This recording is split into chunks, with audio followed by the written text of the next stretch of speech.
নমস্কার সবাইকে। আজ আবারও একটি নতুন রান্নার রেসিপি নিয়ে আপনাদের সামনে হাজির হলাম।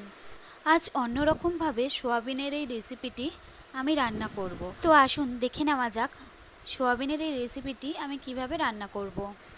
ভিডিওটি স্কিপ না করে পুরো দেখার অনুরোধ রইল।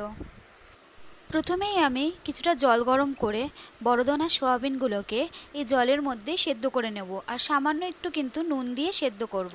এখানে আমি পেঁয়াজ, লঙ্কা, টমেটো, আদা, রসুন কেটে রেখেছি। এবার আমি একটা কড়াইয়ে কিছুটা তেল দিয়ে তেলটা গরম করে নিয়ে কেটে রাখা কুচনো পেঁয়াজ, কাঁচা লঙ্কা, আদা ও টমেটো দিয়ে হালকা ভেজে নেব।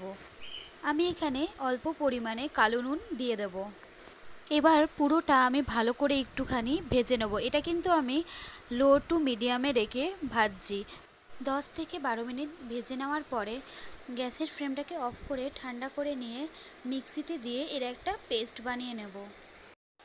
এবার কড়াইয়ে কিছুটা তেল দিয়ে সেদ্ধ করে রাখা সোয়াবিনগুলো সেগুলো আমি এখন হালকা করে ভেজে নেব। এখানে কিন্তু আমি নুন হলুদ কিছুই দেবো না, কারণ আমি সেদ্ধ করার সময় নুন দিয়ে সোয়াবিনটা সেদ্ধ করেছিলাম। সোয়াবিন ভাজা হয়ে গেলে তুলে নিয়ে সোয়াবিনটাকে এবার আমি ম্যারিনেট করে নেব।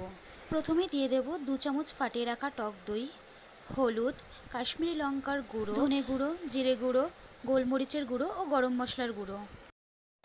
এবার পুরোটা ভালো করে মিশিয়ে নেব।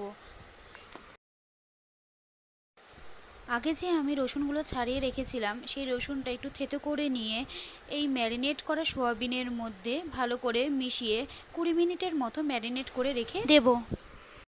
20 মিনিট পরে কিছুটা তেল দিয়ে কড়াইয়ে সেখানে আমি গোটা গরম মশলা, ওই লবঙ্গ, দারচিনি আর এলাচ আর 2টো তেজপাতা ফোড়ন দিয়ে পেঁয়াজের সেই মিক্সিতে পেস্ট করা মিশ্রণটা দিয়ে হালকা করে ভেজে নেব। হালকা ভাজা ভাজা হয়ে গেলে তেলটা উঠে এলে মিক্সির মধ্যে যে লেগেছিল মশলাটা সেটার মধ্যে জল দিয়ে আমি দিয়ে দিলাম। দেওয়ার পরে হালকা নাড়িয়ে চাড়িয়ে নিয়ে ম্যারিনেট করা সোয়াবিনটা এই গ্রেভির মধ্যে দিয়ে দেব। দিয়ে সামান্য পরিমাণে একটু জল মিশিয়ে ফুটতে দেব। কিছুক্ষণ বাদে ফোটা হয়ে গেলে সামান্য একটু গরম মশলা দিয়ে নামিয়ে নেব। রেডি কিন্তু সোয়াবিনের এই রেসিপিটি। সোয়াবিনের এই রেসিপিটি রুটি বা পরোটার সাথে কিন্তু দারুণ লাগে। আমার এই রান্নার রেসিপিটি যদি আপনাদের ভালো লেগে থাকে তাহলে অবশ্যই ভিডিওটি লাইক করে একটা কমেন্ট করে যাবেন। সবাই খুব খুব ভালো থাকবেন, সুস্থ থাকবেন।